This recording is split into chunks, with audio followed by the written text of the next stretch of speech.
Hello students. आज हम 8वीं कक्षा के एक इम्पोर्टेंट चैप्टर ध्वनि के बारे में पढ़ेंगे। ध्वनि होती क्या है? ध्वनि मीन आवाज़, शोर, संगीत। ध्वनि एक प्रकार की ऊर्जा है जिसकी सहायता से हमें सुनाई देता है।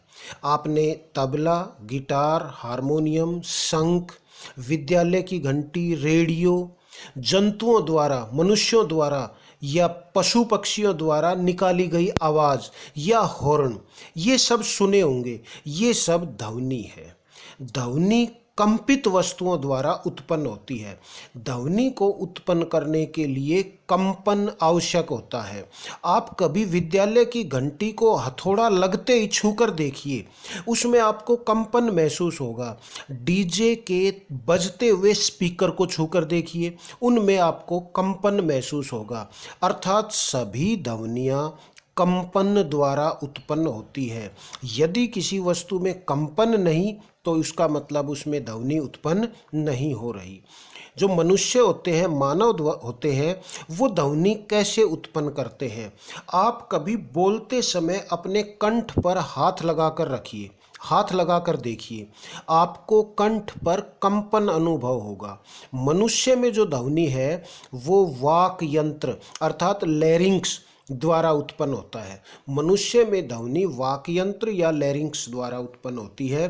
वाक यंत्र के आधार पर दो वाक तंतु तानित अवस्था में तने हुए होते हैं जो वायु द्वारा कंपित होते हैं, और जब वाक तंतु कंपित होते हैं तो ध्वनि उत्पन्न होती है। ध्वनि के गमन के लिए माध्यम की आवश्यकता होती है। जब ध्वनि एक जगह से दूसरी जगह जाती है तो माध्यम की जरूर आवश्यकता होती है। बिना माध्यम ध्वनि गमन नहीं कर सकती, बिना माध्यम ध्वनि संचरण नहीं कर सकती। और ठोस माध्यम में जो ध्वनि की गमन की दर है वो सबसे तेज होती है, सबसे तेजी से गति करती है ध्वनि। आप रेलगाड़ी की पटरी पर कान लगाकर, यदि ट्रेन नहीं आ रही हो, आपने दाएं बाएं देखना है तो कान लगाकर देखिए, सुनिए। बहुत दूर कहीं ट्रेन होगी और यदि वो चल रही होगी तो भी हम उसकी ध्वनि को सुन सकते हैं, जबकि वायु में से उसकी ध्वनि हमें सुनाई नहीं देगी। तरल पदार्थों में ध्वनि का गमन ठोस की अपेक्षा कम होता है, और गैस में जो ध्वनि की गति है वो सबसे कम होती है। निर्वात में ध्वनि गमन करती ही नहीं है। निर्वात का मतलब होता है वैक्यूम, जहाँ वायु भी ना हो, जहाँ कुछ भी ना हो, उसको निर्वात बोलते हैं। निर्वात में ध्वनि गमन नहीं करती। इस्पात, स्टील या लोहे में ध्वनि की गमन की दर लगभग 5000 मीटर प्रति सेकंड या 5200 मीटर प्रति सेकंड होती है, जबकि पानी में ध्वनि के गमन की दर 1500 मीटर प्रति सेकंड और वायु में ध्वनि की गमन की दर 332 मीटर प्रति सेकंड होती है। अंतरिक्ष में जहाँ निर्वात होता है वहाँ पर ध्वनि गमन नहीं करती। बेशक हम आमने सामने बैठे हो अंतरिक्ष में, और यदि हम बोल रहे हैं तो दूसरे व्यक्ति को हमारी आवाज़ नहीं सुनाई देगी। इसलिए अंतरिक्ष में जो अंतरिक्ष यात्री जाते हैं वो वाकी टाकी के द्वारा बात करते हैं। वहाँ पे ध्वनि तरंगे एक जगह से दूसरी जगह क्योंकि संभव नहीं है, इसलिए वो वाकी टाकी लेकर अंतरिक्ष यात्री जाते हैं। हम ध्वनि को अपने कानों द्वारा सुनते हैं।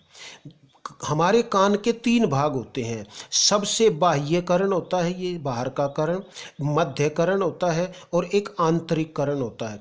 जो सबसे बाहरी कर्ण होता है वो कीप के आकार का होता है और यह ध्वनि तरंगों को इकट्ठा करता है, ग्रहण करता है। इकट्ठा करने के बाद ध्वनि तरंगे कर्णनाल में चली जाती हैं। इस भाग को हम कर्णनाल बोलते हैं। और कर्णनाल के अंत में ईयर ड्रम, कर्णपटह या कर्णपटल भी कह देते हैं, ईयर ड्रम, कान का पर्दा, ध्वनि तरंगे कान के पर्दे से टकराती है, ईयर ड्रम या कर्णपटह से टकराती है और इस कर्णपटह में कंपन आरंभ हो जाता है। यह कंपन मध्य जो कर्ण है इसमें 3 छोटी छोटी अस्थियां होती हैं। उन अस्थियों में कंपन के द्वारा जो कर्णपटय कंपन करता है, यह कंपन 3 छोटी अस्थियों में, मध्य कर्ण में जो है उनमें कंपन शुरू कर देती हैं और अस्थियों से होते हुए आंतरिक कर्ण में ध्वनि का जो कंपन है वो शुरू हो जाता है। आंतरिक कर्ण से जो संकेत हैं, ध्वनि के संकेत हैं, वो मस्तिष्क तक जाते हैं। उसके बाद 2 इम्पोर्टेंट टर्म आती हैं। एक आती है आवृत्ति, क्या होती है ध्वनि की आवृत्ति, और एक आता है आयाम। आवृत्ति क्या होती है? ध्वनि तरंगों की प्रति सेकंड संख्या, प्रति सेकंड कंपनों की संख्या या दोलनों की संख्या को हम आवृत्ति कहते हैं। जबकि आयाम क्या होता है? ध्वनि तरंगों की लंबाई। ध्वनि तरंगे इस तरह से एक जगह से दूसरी जगह जाती है, तो ध्वनि तरंगों की जो लंबाई होती है इसको हम आयाम बोलते हैं। अब आवृत्ति और आयाम पर 2 और इम्पोर्टेंट जो गुण है ध्वनि के वो निर्भर करते हैं, प्रबलता तथा तारत्व। जो ये आवृत्ति बताई है, प्रति सेकंड दोलनों की संख्या को हम आवृत्ति बोलते हैं।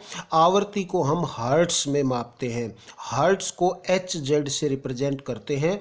1 हर्ट्स 1 दोलन प्रति सेकंड, 50 हर्ट्स 50 दोलन प्रति सेकंड, अर्थात आवृत्ति की इकाई हर्ट्स होती है। प्रबलता और तारत्व, आयाम और आवृत्ति की सहायता से हम विभिन्न ध्वनियों में अंतर कर पाते हैं। कई बार आपने देखा होगा, बाहर से हमारा कोई परिचित बोलता है, उसको बिना देखे ही हम पहचान लेते हैं कि ये व्यक्ति बोल रहा है। ये जो बोल रहा है वो उसकी जो ध्वनि है, सभी व्यक्तियों की या बच्चों की ध्वनि की प्रबलता और तारत्व भिन्न होती है। उनकी प्रबलता और तारत्व के आधार पर हम उन्हें पहचान सकते हैं। आयाम का मैं अर्थ बता चुका हूँ। ध्वनि कंपन की तरंगों की लंबाई को हम आयाम बोलते हैं, और यदि आयाम अधिक होते हैं तो ध्वनि की प्रबलता भी अधिक होती है। आयाम अधिक तो ध्वनि की प्रबलता भी अधिक होती है। इसी प्रकार यदि ध्वनि की आवृत्ति अधिक होती है तो तारत्व भी अधिक होता है। आयाम और प्रबलता एक दूसरे के समानुपाती होते हैं। आयाम अधिक, ध्वनि तरंगों का आयाम अधिक तो प्रबलता अधिक, आयाम कम तो प्रबलता भी कम। ठीक इसी तरह आवृत्ति और तारत्व समानुपाती होते हैं ध्वनि के। ध्वनि की आवृत्ति अधिक होती है तो तारत्व भी अधिक होता है, आवृत्ति कम तो तारत्व भी कम होता है। कोई छोटा बच्चा होता है, बड़े की अपेक्षा छोटे बच्चे की ध्वनि की आवृत्ति और तारत्व दोनों अधिक होते हैं। इसीलिए आवृत्ति और तारत्व अधिक होते हैं तो उन बच्चों की जो ध्वनि होती है उनमें एक पैनापन होता है, तीखापन होता है, वो अधिक तारत्व के कारण होता है। ध्वनि की प्रबलता को हम डेसिबल में नापते हैं। ध्वनि की प्रबलता को जो डेसिबल में मापते हैं, इसको इंग्लिश में छोटा d और बड़ा b से मापते हैं। सामान्य बातचीत में 60 डेसिबल की ध्वनि होती है। 80 डेसिबल से अधिक जो प्रबलता की ध्वनि होती है वो हमारे लिए, कानों के लिए हानिकारक होती है। एक होता है श्रव्य ध्वनि, जिस ध्वनि को हम सुन पाते हैं। 20 हर्ट्ज से 20,000 हर्ट्ज के बीच की आवृत्ति की ध्वनि को श्रव्य ध्वनि कहते हैं, इसको हम सुन सकते हैं। जबकि 20 हर्ट्ज से कम और 20,000 हर्ट्ज से अधिक आवृत्ति की ध्वनि अश्रव्य ध्वनि होती है, उसको हम नहीं सुन सकते। शोर और संगीत में क्या अंतर है? जो ध्वनि हमें अच्छी न लगे वो शोर है, और जो ध्वनि हमारे कानों को अच्छी लगे वो संगीत है। कई बार संगीत भी शोर बन जाता है। यदि बहुत ज़्यादा तेज़ी से संगीत, बहुत ज़्यादा ऊंची आवाज़ में ध्वनि की प्रबलता अधिक होती है बहुत ज़्यादा, तो वो संगीत भी शोर हो जाता है। ध्वनि प्रदूषण क्या होता है?